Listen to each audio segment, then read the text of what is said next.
This is a perfect example of how a good fight scene doesn't translate into a good episode. Now that's not to say that this episode was bad, but just it didn't live up to the hype and the expectations that they had set forth from the cliffhanger on episode 12. Now before I get to all the bad things of this episode, there were plenty of flaws and negative things about this. I want to talk about some of the things that actually happened in this episode. Then I'm going to go into the good things and then into the bad. Alright, so I took some screenshots so I don't forget what actually happened in this episode. So we learned that Ban actually has a purpose for fighting.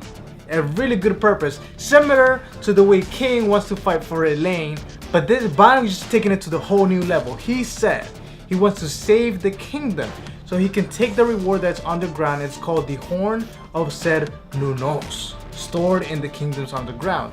And the thing about this is, I don't exactly know what this is, but apparently it's a tool, it says a ritualistic artifact that is used to communicate with the goddess clan. And after he speaks with the goddess clan, he can use the goddess clan to revive Elaine. Now, wow, I didn't think that was possible, but apparently it is. Now, any side effects as to being revived, I'm not sure. I never heard of the goddess clan before. I know about the demon clan and that Meliodas is part of the demon clan, but the goddess clan, I never heard of that. But they must have some extreme power if they can bring someone back from the dead. Now, we also learned about what is Meliodas' sword. His sword is the key. It says right here, one of the keys to resurrect the demon clan, a fragment of the coffin of the eternal darkness. Now I don't know what that is because I'm an anime only watcher, but that is big. Like that was one of their main objectives, was to take that artifact. And it wasn't even the sword itself, because he took out that piece. Helbram took off the piece of the sword. It was just what was holding the sword. That is the key. That's what Meliodas was taking care of that, and he makes it clear that they're in a big pickle. Even though he's really calm and everything, he makes it clear that they're in a bad situation. Now also, I want to talk about the old man, the bug ball. Okay, the bug ball. So now he came in the previous episode. I hadn't really seen much of this guy. We see him in this episode. He didn't even get a chance to fight. Everything was cut off. Where Diane, there was basically a flashback. We saw Diane, and then we saw the bug ball beat down on the ground. You know, the guy who was holding the two horn things. Like, he was already beaten, and we didn't get to see that fight scene. Like, I'm pretty sure in the manga it takes effect. That fight scene actually takes a few chapters or whatever. Like, I'm not sure how many chapters that actually takes, but I'm sure that wasn't skipped. But no, in the anime, it was just skipped completely, like rushed. We only got to see a flashback of it. Like, I'm not too happy about that, because I feel like that was important. Like, that was some good character development that I wanted to see. And we did get to see a little bit of Diane fighting with her sacred treasure, but at the same time, even that we didn't get to see too much of, because Helbram was able to dodge and run away and survive through all that mayhem. Now, yeah, we did get to see how powerful she really is, but I feel like there's more where that came from. I just hope that they're not rushing this series like Akame Got Killed did with their White Fox did to Akame Got Killed. I hope that A1 Pictures is not really rushing this. Man.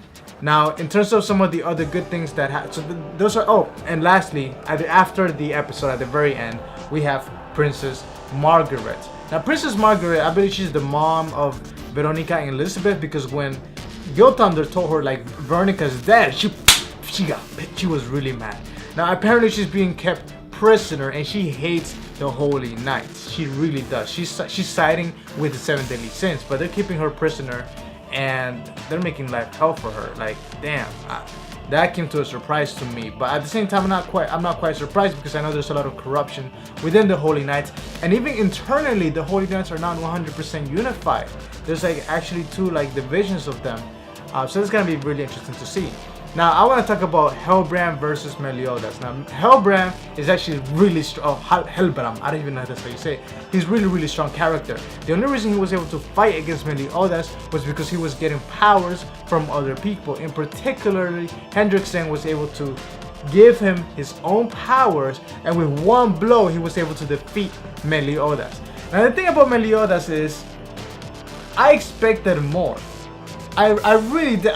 Even then, Even though Helbram can still hold his own against Meliodas, I just didn't expect Meliodas to get defeated.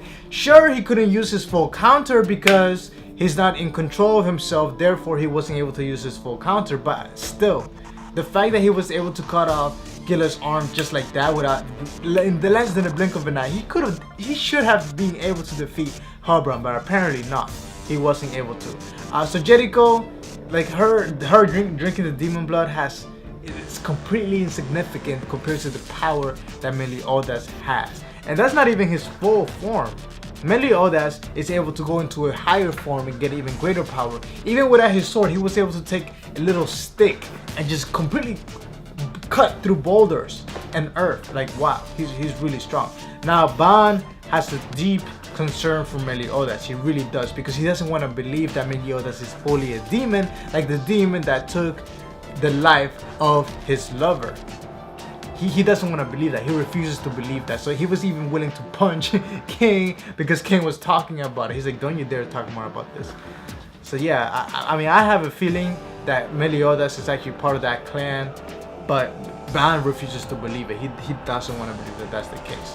So that's really surprising. Now we only have 11 episodes left, and within these 11 episodes, it seems like they're gonna basically conclude the anime. And I really hope that's not the case, because I do like this anime, but it's just this episode was not a good start for 2015. The music was not correctly placed in the right moments. That fight scene, just that song in the background just didn't fit. In fact, the song from when Diane was fighting Helbram, that was a better fit of a fight song. So that opening, dude, that opening just, I was not happy with that opening. I mean, yeah, the animation was cool, but the song itself just doesn't live up to the hype that the original opening one did. So yeah, lots of problems with this episode. It's not a good start, 2015. And it's a sad thing, because this show was part of my top list for anticipated anime of 2015, as well as it was number 2 in my best anime of the fall 2014. But the fall 2014 only takes into account basically the first 12 episodes. These are new episodes, so this doesn't affect the hype and the awesomeness that was episodes 1 through 12. But episode 13 is not starting out too well. Let me know in the comments below if you agree or disagree. Do you think they could have done a better job, or do you think this was amazing? Thank you for watching. I'll see you guys in episode 14. Peace.